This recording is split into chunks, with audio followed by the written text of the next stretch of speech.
자, 이제 오늘 나에게 우리에게 주신 하나님의 말씀, 만왕의 왕 되신 하나님의 말씀 한번 같이 보도록 하겠습니다.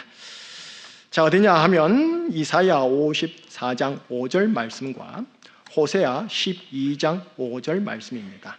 이 두 구절을 읽으면서 지금까지 한 구약 성경을 총정리를 좀 하려고 합니다. 근데 왜 뜬금없이 이어서 두 구절이냐? 여기에 제가 함께 나누고 싶은 표현이 있어서 그래요. 자, 이사야 54장 5절입니다. 자, 혹시 찾으셨어요? 예. 못 찾으셨으면 자막을 보면서 한번 읽어보시는데 하나님의 이름이 나와요. 하나님의 이름을 오늘 붙들고 가셔야 돼요. 자, 한 목소리로요. 이는 너를 지으시니가 내 남편이시라. 그의 이름은 만군의 여호와이시며 내 구속자는 이스라엘의 거룩한 이시라. 그는 온 땅의 하나님이라 일컬음을 받으실 것이라. 그의 이름은 만군의 여호와. 기억하시면서 호세아 12장 5절을 보면은 빨간 걸로 되어 있을 거예요. 두 번을 연이어 읽도록 하겠습니다. 시작. 여호와는 만군의 하나님이시라. 여호와는 그를 기억하게 하는 이름이니라. 여호와는 만군의 하나님이시라. 여호와는 그를 기억하게 하는 이름이니라. 아멘.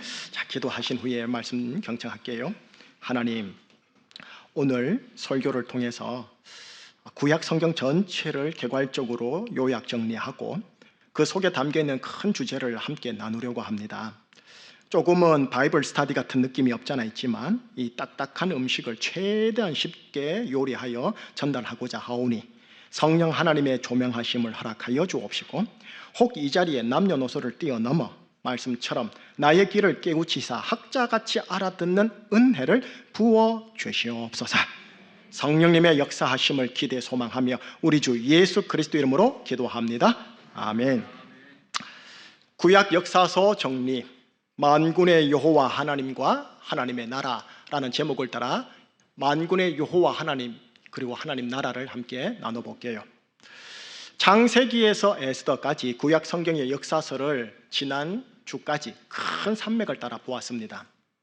어떤 내용이었는지, 그 다음 그 내용 속의 메시지가 무엇이었는지 이 패턴을 따라 함께 나누어 썼습니다. 오늘 설교는 구약 역사서와 구약 성경 전체를 개괄적으로 쉽게 설명해 드릴게요.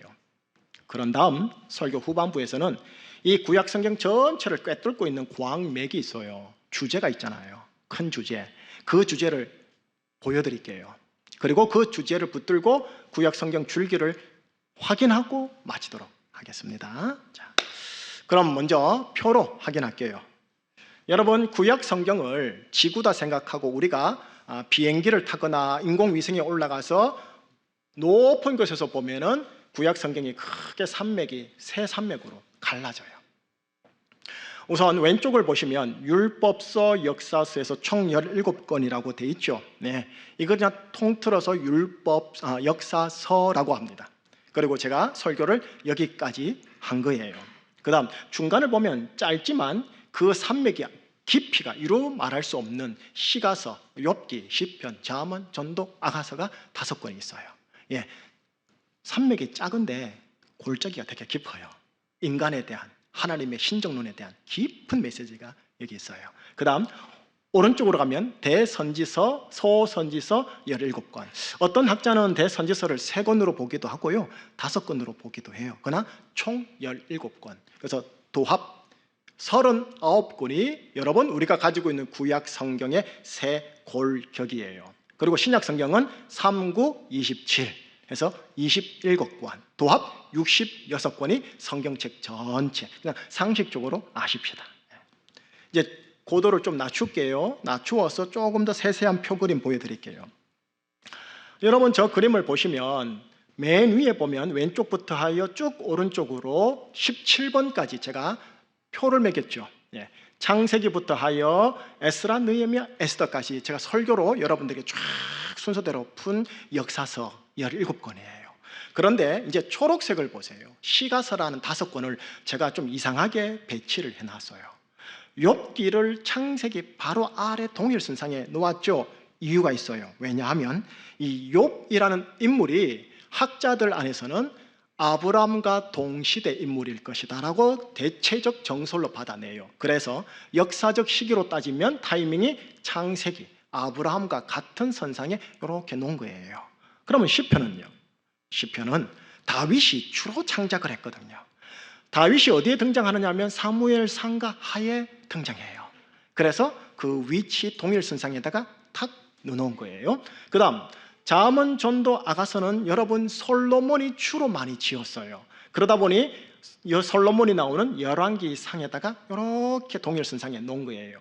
그 다음이 보면은 색깔이 다르죠. 선지서, 예언서예요. 이사야서부터 쭉 해서요, 이분들은 왕정 중기와 말기에 집중적으로 하나님이 보내서요, 그래서 왕정 중기 말기를 기록한 열왕기하 그리고 역대기에다가 이렇게 동일선상에 놓은 거예요.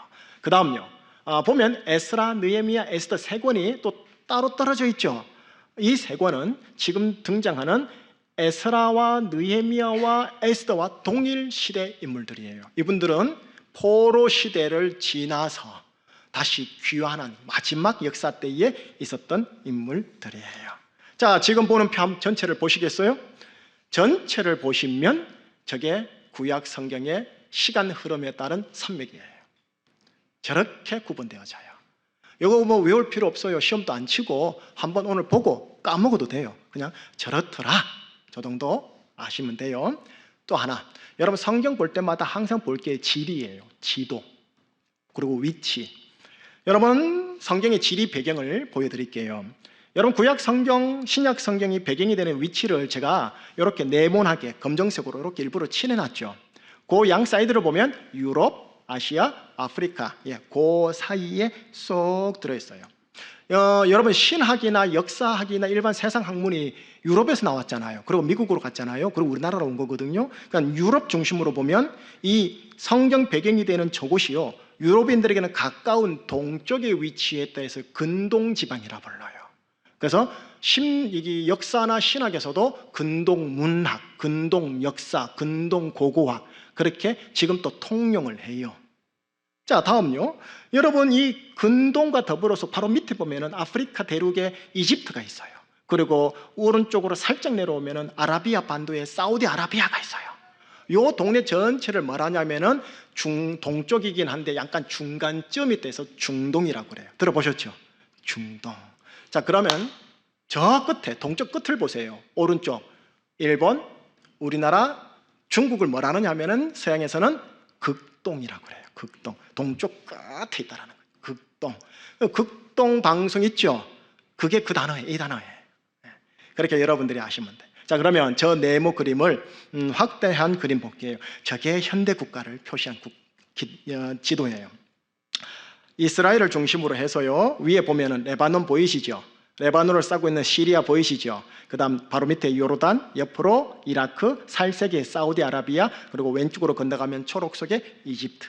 지금 보이는 저 그림의 위치가 전부 다 구약 성경, 신약 성경의 배경이 되는 곳이에요. 특별히요, 10년 전에 시리아에서 내전이 벌어져요. 내전이 벌어져가지고 난민들이 레바논으로, 요르단으로, 이라크 쪽으로 지중해를 건너서 미국 구라파로 이렇게 흘러 갔던 거예요.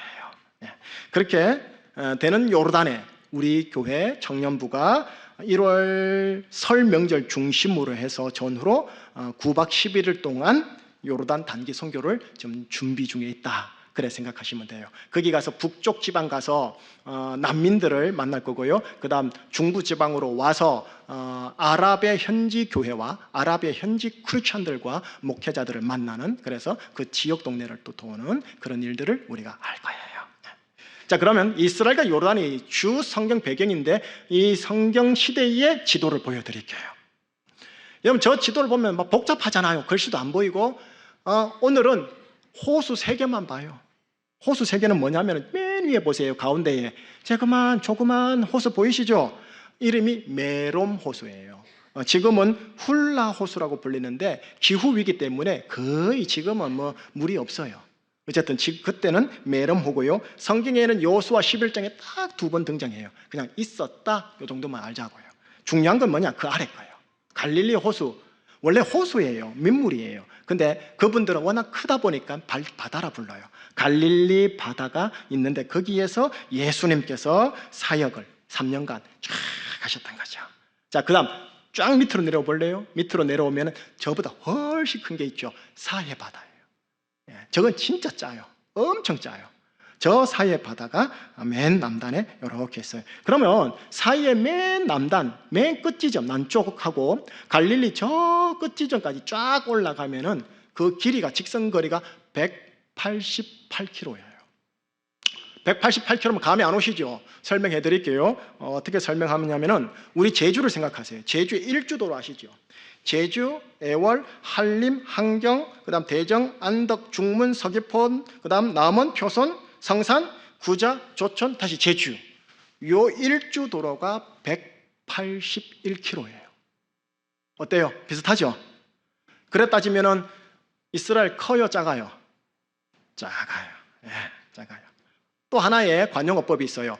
이스라엘을 소개할 때 단에서 부엘세바까지 또는 부엘세바에서 단까지 들어보셨죠?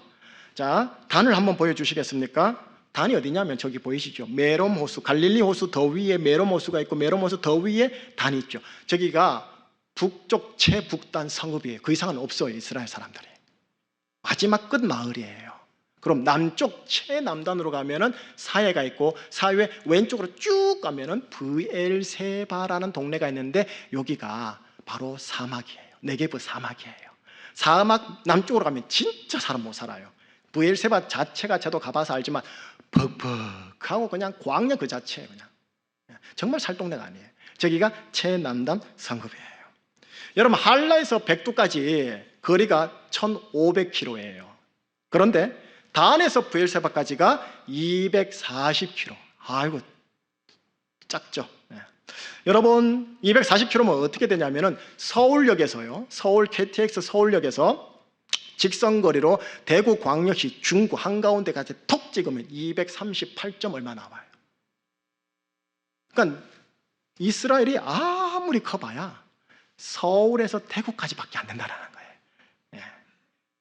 이스라엘의 면적과 크기를 재봤더니 우리나라 경상남북도 크기. 아이고 커요, 작아요? 작다라는 거예요.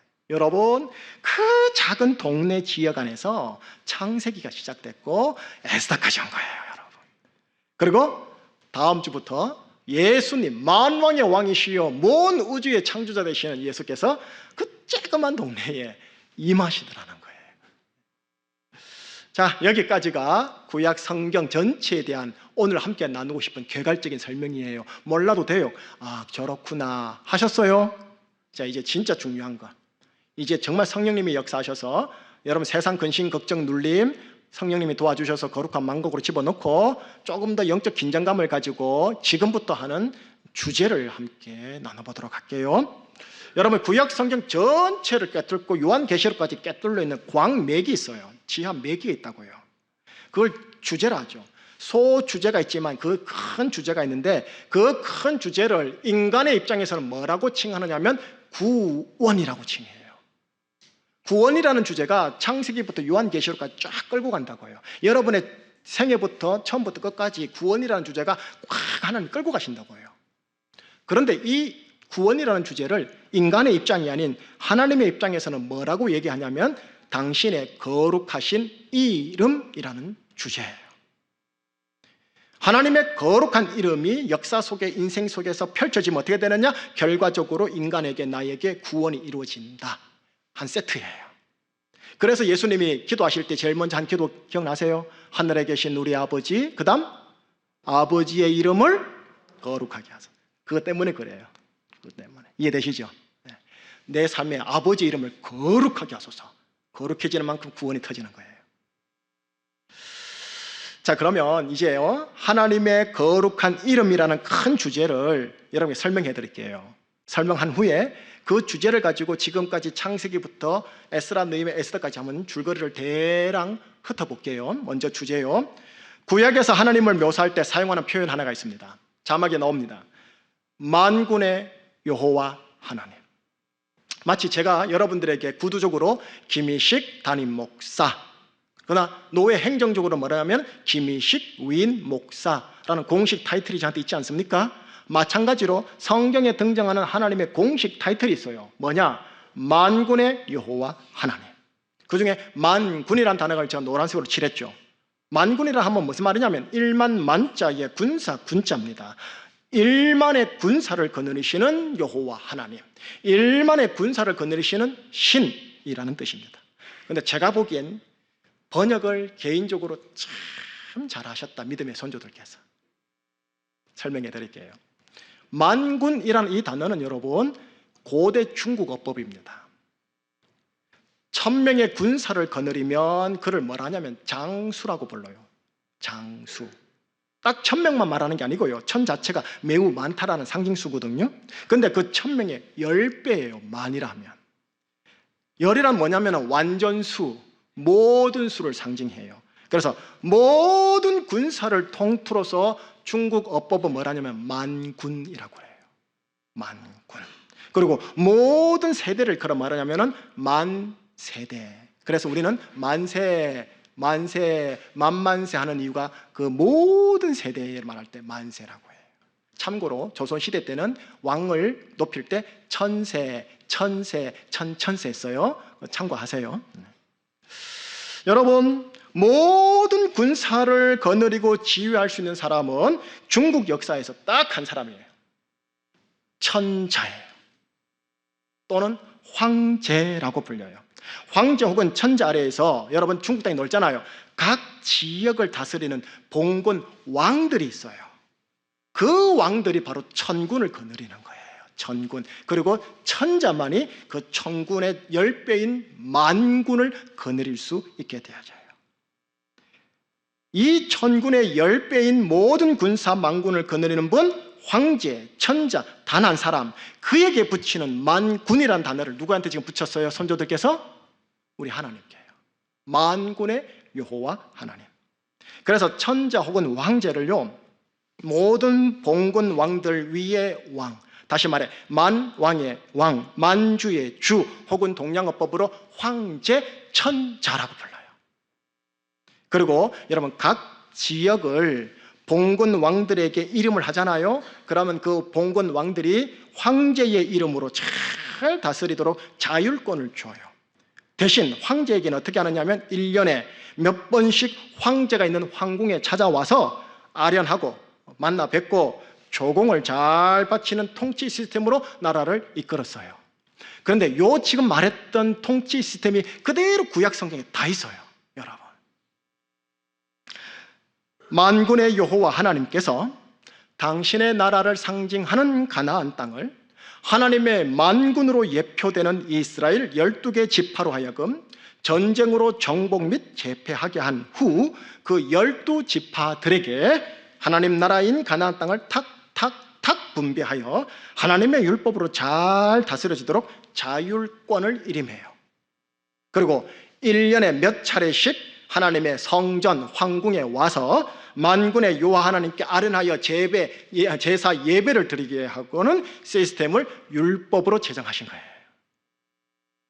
자, 이제 정리해 볼게요. 만군의 여호와 하나님이란 공식 타이틀이라는 칭호에 두 가지 개념이 깔려 있어요. 이거를 아시면서 만군의 여호와 하나님이라는 이름을 써야 돼요. 첫 번째가 뭐냐? 우리 하나님 여호와는 만왕의 왕이다. 모든 신들 위에 신이다 라는 개념이 첫 번째예요. 바로 여기에서 뭐가 나오느냐? 우리의 교리, 하나님은 다른 신과 비교가 안 되는 유일하신 하나님입니다. 유일하신 하나님의 교리가 유대교와 기독교에 이제 나오는 거예요. 이해되시죠? 두 번째 개념이 뭐냐?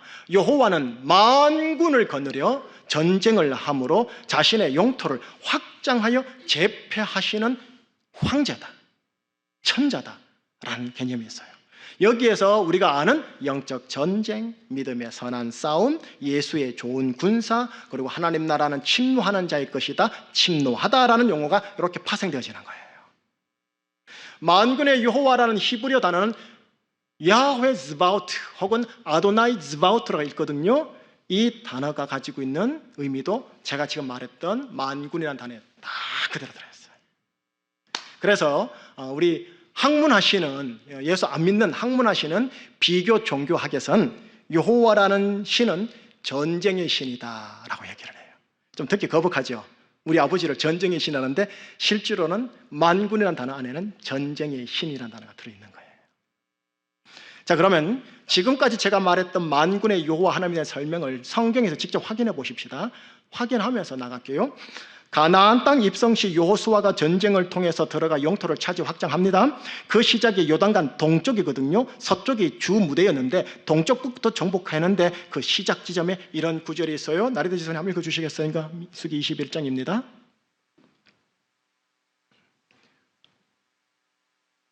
제가 읽을게요. 이거는 이러므로 여호와의 전쟁기에 일렀으되 수바의 와합과 아르논 골짜기와 모든 골짜기의 비탈은 아르고를 향하여 기울어지고 모압의 경계에 다도다 하였더라. 내용 몰라도 돼요. 맨 앞에 것만 봐요. 여호와의 뭐? 전쟁기요. 여러분, 여호와의 전쟁기라는 사료가 있었던 거예요. 여호와께서 전쟁을 하셨는데 그 전쟁 기록물이 있다라는 거예요. 역사 기록물이. 그런데 하나님께서 하나님의 주권적 섭리를 따라 이제 그거는 다 없애버렸어요. 구약 성경 39권만 딱 남기고 나머지는 읽지 마라 하시고 전쟁기는 싹 감춰버린 거예요. 그러나 분명한 거는 여호와 하나님, 만군의 여호와 하나님은 전쟁하시는 분이고 그 전쟁기가 분명히 있었다. 이해되시죠? 다음 말씀 보실게요. 이 말씀은 아주 유명한 말씀입니다. 한번 읽어주시겠습니까? 우리 나리디서님. 여호와의 구원하심이 칼과 창에 있지 아니함을 이 무리에게 알게 하리라. 전쟁은 여호와께 속한 것인즉 그가 너희를 우리 손에 넘기시리라. 저 표현이 다윗이라는 인물이 블레셋의 장수 골리앗을 보고 한 말입니다. 전쟁은 누구에게 속한 것? 당연하죠. 만군을 가지고 있으니까. 만군의 왕을 할 일은 전쟁이거든요. 전쟁은 내게 아니라는 거예요. 만군의 여호와께 하는 거죠. 다윗이 하나님의 장수요 이스라엘의 대표 군인이 되어서 하나님의 대적 종족인 블레셋의 대표 장수인 골리앗과의 1대1 싸움을 하게 되었고, 다윗은 뭐라 하냐면 이렇게 말해요. 나는 만군의 여호와의 이름으로 나아가노라. 그리고 만군의 여호와의 이름과 능력으로 그를 물리쳐요. 그리고 모든 승리의 영광과 전리품을 전쟁을 이기게 하신 만군의 여호와 하나님께로 다 돌려버려요. 이게 11조 시작이에요, 여러분. 아브라함 11조 시작이 여기서부터예요. 모든 믿음의 위인들이 다 공통된 이 내용이에요. 자, 이게 지금 여러분의 다윗을 보여준 거죠. 가나안 땅을 정복하기 위해 전쟁에 나간 여호수아, 이스라엘 땅을 최대한 확장한 2대 왕 다윗. 여러분, 이 두 사람 때에만 유독 전쟁이 되게 많았어요. 그리고 그 전쟁에서 거의 압도적으로 99% 승리를 해요. 그래서 마침내 여호수아 때 가나안 땅을 정복했었고요, 마침내 다윗 때 이르러서 그 가나안 땅의 영토가 경상남북도만한 게 아니라 엄청나게 최고조로 확장돼서 어떻게 되느냐, 마침내 전쟁이 딱 끝나요. 말씀 보실래요? 먼저 여호수아와 관련된 말씀입니다. 한번 읽어주시겠습니까? 이와 같이 여호수아가 여호와께서 모세에게 말씀하신 대로 그 온 땅을 점령하여 이스라엘 지파의 구분에 따라 기업으로 주매 그 땅에 전쟁이 그쳤더라. 예, 만군의 여호와 하나님이 하는 역할은 뭐냐면 전쟁이지만 전쟁이 목적이 아니에요. 전쟁이 신이 아닌 거예요. 전쟁 자체가 목적이 아니고 전쟁을 그치게 하기 위해서 전쟁하는 거예요. 계속 다윗 한번 읽어주시겠습니까? 다윗이 어디로 가든지 여호와께서 이기게 하셨더라. 보세요. 다윗의 역할이 뭐냐? 거룩한 운명이 뭐냐? 전쟁이에요. 어디로 가든지, 그가 어디로 가든지 전쟁이니까 하나님 계속 이기게 하시는 거예요. 그러니까 확장시키는 거예요. 여러분, 그 땅에 이제 전쟁이 그쳐요. 전쟁이 딱 그치면 그 땅에 뭐가 임하냐면은 평화가 임해요. 히브리어로 샬롬, 평화가 임해요. 하나님께서 오래전 모세를 통해 율법을 주실 때 이런 예언적 율법을 주신 적이 있었어요. 읽어주시겠습니까? 내가 그 땅에 평화를 줄 것인즉 너희가 누울 때 너희를 두렵게 할 자가 없을 것이며 내가 사나운 짐승을 그 땅에서 제할 것이요 칼이 너희의 땅에 두루 행하지 아니할 것이며 너희의 원수들을 쫓으리니 그들이 너희 앞에서 칼에 엎드러질 것이라. 6절을 보여주시겠습니까? 6절. 내가 그 땅에, 가나안 땅 말이에요. 하나님이 주시는 가나안 땅에 뭐를 줄 것이다? 평화. 전쟁 자체가 목적이 아니에요. 전쟁은 평화를 위해서 지나가는 그냥 과정인 거예요. 평화, 하나님 나라 평화, 의, 평강, 희락할 때 평강. 전쟁을 거치면 그 땅에 평화를 주겠다는 약속의 이 예언이요, 다윗 지나서 그 아들 솔로몬에 이르러서 역사적으로 문자 그대로 완벽하게 실현되어져요. 말씀 한번 읽어주시겠습니까? 솔로몬이 그 강 건너편을 딥사에서부터 가사까지 모두 그 강 건너편의 왕을 모두 다스림으로 그가 사방에 둘린 민족과 평화를 누렸으니 솔로몬이 사는 동안에 유다와 이스라엘이 단에서부터 브엘세바에 이르기까지 각기 포도나무 아래와 무화과 나무 아래에서 평안히 살았더라. 예, 24절 끝에 보면은 평화를 누렸다라고 돼 있죠. 24절 끝에 보면 평화를 누렸다 하고 25절을 보세요. 25절 지금 보이죠? 자막에 보면 단에서 브엘세바까지, 이게 보이시죠? 단에서 브엘세바까지. 그리고 뭐예요? 포도나무 아래와 무화과 나무에서 평안히 살았다. 이게 샬롬이걸 말하는 거예요. 하나님 나라의 평강, 희락의 평강이 임한 거예요. 그리고 여기 포도나무 아래와 무화과 나무 아래는 무슨 말이냐면 관용어법인데 풍성한 삶, 희락이에요. 희락. 그래서 하나님 나라가 임했다라는 거예요. 우리 동양어법으로 말하면 뭘까요? 매화나무 아래에서, 복숭아나무 아래에서 태평성대하더라, 이렇게 번역하면 맞는 거예요. 역사 속에서 이 하나님의 나라가 문자 그대로 최대한 이루어진 때가 솔로몬 시절 40년이었어요. 40년은 인생을 상징하는 또 숫자고요. 자, 여기까지가 만군의 여호와 하나님이라는 주제를 가지고 성경을 보면서 한 거죠. 이제는요, 만군의 여호와라는 하나님의 이름으로 구약 성경의 큰 줄거리를 한번 정리해 볼게요. 들어보세요. 먼저 우리가 처음에 때 창세기 했죠. 창세기에서 하나님께서 아브라함과 아브라함의 후손요, 곧 이스라엘 백성들에게 하나님의 나라를 상징하는 가나안 땅을 약속을 해요. 때가 이르러서 시간이 흘러가요. 때가 이르면 출애굽기에서 하나님께서 모세를 통해 이스라엘 백성, 곧 아브라함의 후손이면서도 당신의 백성들에게도 한 그들을 출애굽시켜서 어떻게 해요? 가나안 땅으로 진군하게 해요. 민수기에 보면 특이한 용법이 나와요. 12지파를 지파라 부르지 않고 계속 군대라고 칭해요. 군대라는 단어가 제일 많이 나오는 성경책이 민수기예요. 그런데 전부 다 지파를 향해서 군대라고 얘기를 해요. 그리고 하나님의 그 군대는 뭐? 만군을 얘기하는 거예요. 12지파는 하나님의 만군을 예표하는 거예요. 12개 지파를 또 진영이라고 얘기를 해요. 진영이 뭐예요? 오늘날 용어로 군대요. 군부대. 예. 또 때가 이름에 여호수아서에서 하나님께서 당신의 종인 여호수아를 통해서 전쟁을 하게 하므로 하나님의 땅인 가나안 땅을 정복합니다. 그런데 거기에는 이미 하나님의 원수 이방 7족속이 있었는데 이들을 여호수아와 2세대 이스라엘이 하나님의 만군이 되어 전쟁을 통해 말살하여 승리함으로 하나님의 땅을 탈환해요. 그리고 거기 하나님 나라 깃발을 다 꼽아버려요. 여호와 니시. 그런데 이게 어떻게 합니까? 자기 소견에 옳은 대로 행하는 사사기 때는 어떻게 됐느냐? 주위 이웃 원수 나라들에게 계속 공격당해요. 공격당해서 엄청 생고생을 해요. 또 시간이 흘러서 때가 이름에 사무엘서에서 다윗을 통해 이스라엘을 반복적으로 괴롭히는 이스라엘의 땅 주위에 있는 이웃 원수들과의 전쟁에서 이기게 해서 하나님의 땅을 점점 넓혀가게 하셔요. 어디로 가든지 이기게 하시더라. 때가 이름에 열왕기서에서 다윗의 아들인 솔로몬에게 이르러 전쟁을 마침내 그치게 하고 율법에서 예언으로 약속된 샬롬, 하나님 나라의 특징인 샬롬, 그리고 희락을 이렇게 합니다. 물론 역사는 그 직후에 다시 무너지지만 말입니다. 마지막으로 이스라엘이 하나님께 크게 혼나 포로로 잡혀갔다가 다시 돌아오는 때가 이름에 에스라 느헤미야서거든요. 그때 재차 이스라엘 땅에서 율법이 약속한 평화를 재건해보려고 시도했지만 완벽하게 이루지 못합니다. 그러면서 역사서는 끝났어요. 그게 지난주까지예요. 제가 시가서와 예언서를 안 한다고 했어요. 하나님께서 시가서와 예언서를 통해 오래전 아브라함 같고 모세 같고 요수아 같고 다윗 같고 솔로몬 같은 메시아를 내가 보내리라 예언합니다. 근데 그 메시아는 인간이 아니다, 인간 같은데 인간이 아니다, 하나님과 동일한 메시아다고 예언합니다. 그리고 영원히 무너지지 아니할 하나님의 나라를 이 사람을 통해 세우리랍니다. 물론 성경에는 하나님의 나라 말을 안 해요. 다윗의 나라라고 얘기를 해요. 다윗의 나라인 하나님의 나라를 이 땅에 세우리라. 그런데 이스라엘 영토에 끝쬐그만 경상남북도 그게 아니고 온 세상 전체에 내가 세우리라. 그리고 구약 성경이 끝나요. 그리고 다음 주에 예수님이 탁 오셔서 메시아로 오셔서 회개하라, 하나님의 나라가 가까이 왔노라 선포하면서 시작되게 하는 거예요. 자, 여기까지가 이제 본론이에요. 결론은 적용해야겠죠. 구약 성경의 시간적 흐름을 끌고 가는 큰 주제 하나가 있는데, 만군의 여호와 하나님, 만왕의 왕이신 여호와께서 모세를 통해서 세상 나라인 애굽에서 당신의 백성들을 출애굽시킵니다.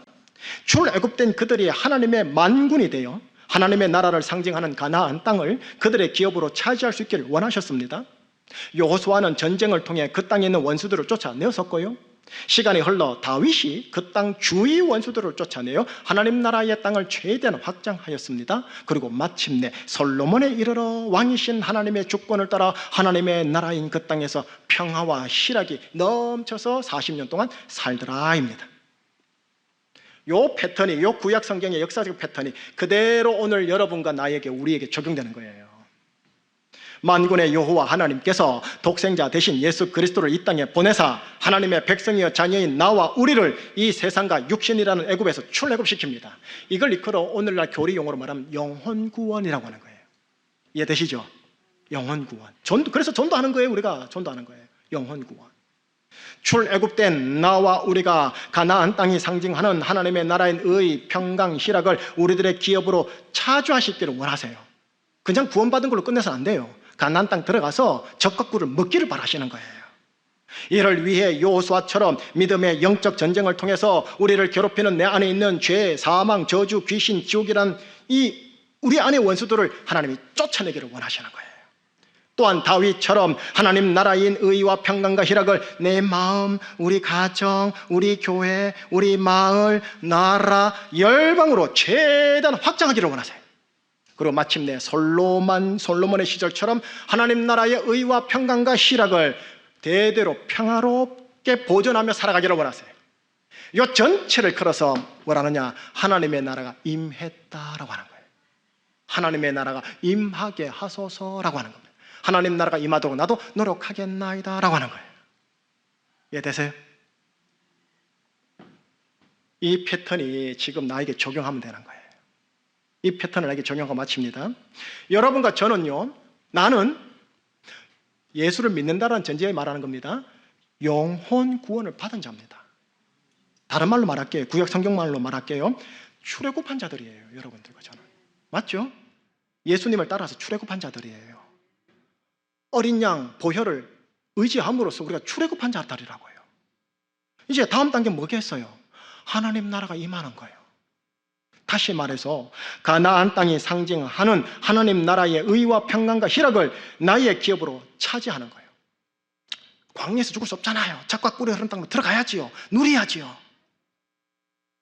물론 마지막 날 예수님께서 재림하시면 하나님 나라가 새하늘 새 땅이라는 기업으로 그냥 강하게 임하실 거예요.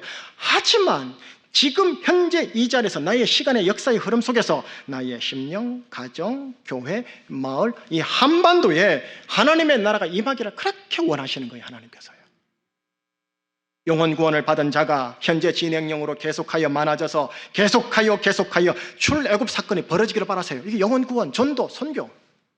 동시에 출애굽한 자들은 하나님의 나라가 임하게 하는 일에 믿음으로 동참하기를 원하는 거예요. 그의 가정, 그의 직장, 그들의 그 땅에서 의와 평강과 희락을 재건하기를 원하시는 거예요.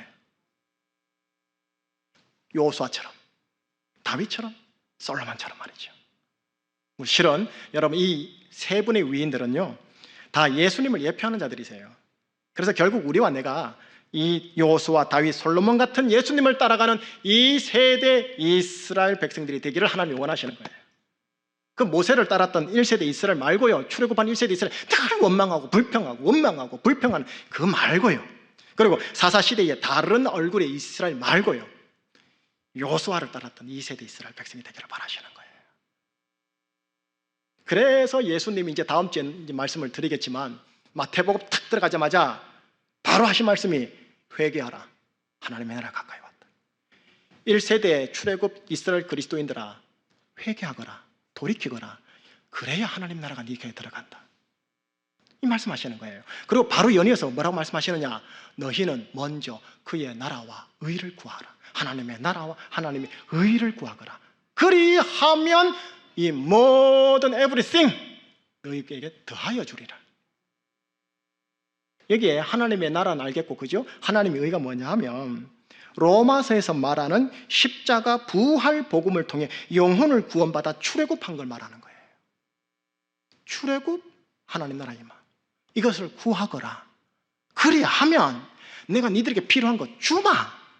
이렇게 약속을 하면서 제자들에게 나를 따르라, 나를 따르라, 나를 따르라 부르신 거예요. 축복하고 마무리할게요. 여러분의 심령, 여러분의 가정에 만군의 여호와 하나님의 나라, 킹덤 오브 갓, 그 의와 평강과 희락이 성령의 능력으로 임하기를 축복합니다. 여러분의 가정이, 여러분의 가족이 예수님을 따르는 여러분을 통해서 출애굽되는 역사가 계속 일어나기를 축복합니다.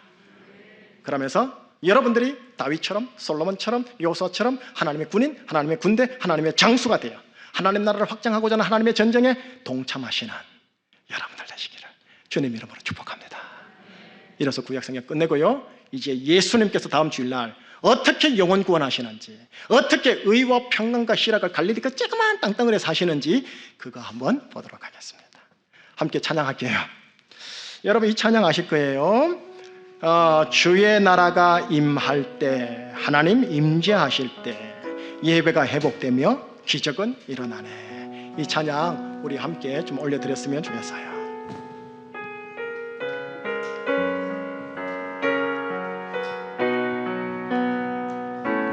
주의 나라가 임할 때 하나님 임재하실 때 예배가 회복되며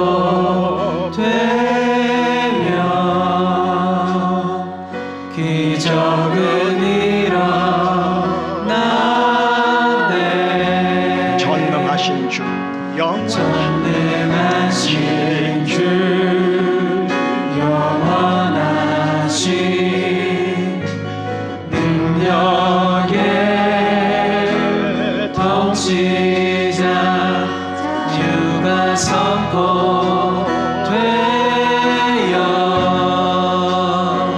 주 백성 돌아오네.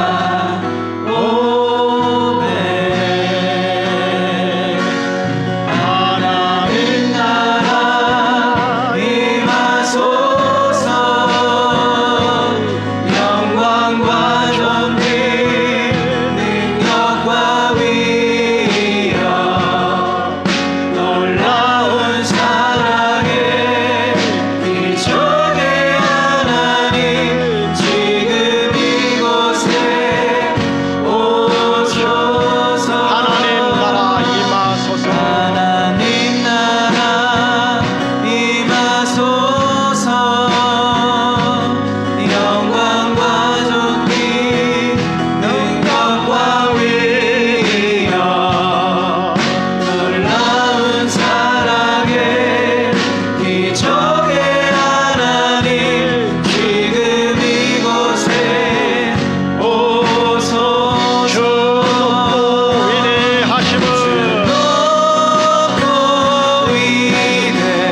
구약 성경 최대한 설교하려고 했는데 좀 바이블 스터디 같은 느낌으로 한 것 같아요.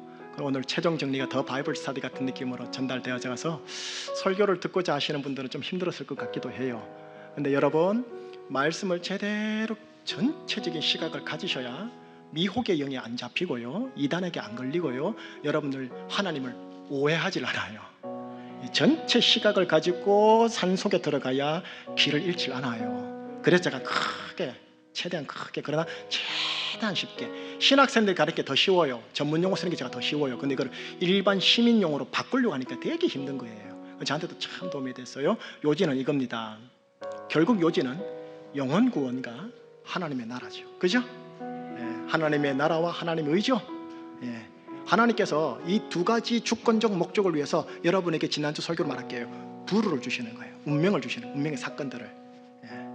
그래서 여러분 지금 축도 받고 나갑니다. 나가면 돈 버는 현장입니다. 아시죠? 다음 주일날이나 그 다음 주일날 돈과 관련해서, 하나님 나라와 관련해서 예수님과 비교해가지고 설명을 하겠지만, 여러분 이 세기는 돈이 꽉 잡고 있어요. 루시퍼가, 마귀가 만몬신 있죠. 만몬신하고 협작을 해가지고 그냥 여러분들을 출애굽을 못하게 만드는 작업을 해요. 하더라도 광야에서 죽지 가나안 땅까지 못 가게 만들어요, 자꾸.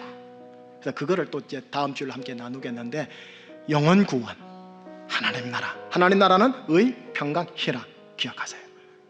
그래서 이 시간 기도합니다. 하나님, 성령의 능력으로 내 주위의 사람들, 가족들 영혼 구원 출애굽되게 하여 주시옵소서. 이 불을 주시옵소서. 이 불을 주시옵소서. 출애굽의 불을 주시옵소서. 여러분, 바로는 절대로 한 번만에 안 줍니다. 교회 가자 했을 때 10번 동안 안 가게 한다니까. 10번 지향이 있었잖아요. 10번 지향. 간다 해놓고는 또 빵꾸 내고, 간다 해놓고는 빵꾸 내고, 간다 하면 빵꾸 내고. 이게 바로의 역사라니까요. 아니, 그렇게 생각하고 가세요. 그러니까 출애굽의 역사를 하나님 주시옵소서. 또 하나, 하나님, 내 가정과 10년과 관계에 예수 믿는데 광야고 1세대 이스라엘 백성입니다. 여호수아를 따르는 2세대 이스라엘 백성이 되어 의와 평강과 희락의 가나안 땅에 들어가고 싶습니다. 나만의 지파의 그 기업에 내가 차지하고 싶습니다. 하나님 허락해 주세요. 예수님 따르는 사람 되겠습니다. 그렇게 한번 하나님 나라와 영혼 구원 위에 한번 합심해서 기도드리겠습니다. 기도하시겠습니다. 하나님 나라 임하소서.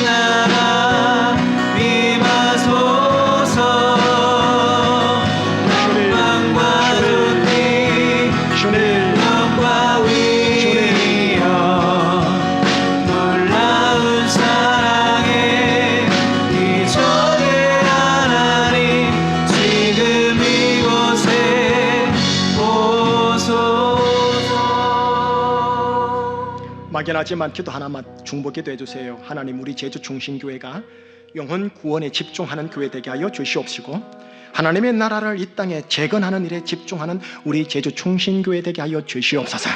신령한 교회, 신령한 예배, 신령한 성도들로 세워지는 교회 되게 하사 하나님의 나라와 하나님의 의를 지향하는 하나님 교회 되게 하여 주옵소서. 그리고 한국교회가 그런 교회 되게 하옵소서. 주여 주여, 비나이다 비나이다, 이거 주세요 저거 주세요. 이건 기복신앙이지 하나님 나라 신앙 아닙니다. 하나님 나라 신앙은 재건신앙입니다. 그래서 하나님 나라와 의를 지향하는 우리 교회, 제주 중심교회, 전국교회 되게 해달라고 중보기도 막연하지만 한번 하고 제가 마무리하겠습니다. 기도하시겠습니다. 하나님, 기도하고 간구합니다. 하나님의 나라와 하나님의 의를 지향하며 복음의 전파 충분을 지향하며 하나님의 나라 의와 평강과 희락을 하나님 지향하는 교회가 세워지게 하여 주시옵소서. 하나님 감사합니다. 지금 이곳에 오소서. 하나님 나라 임하소서.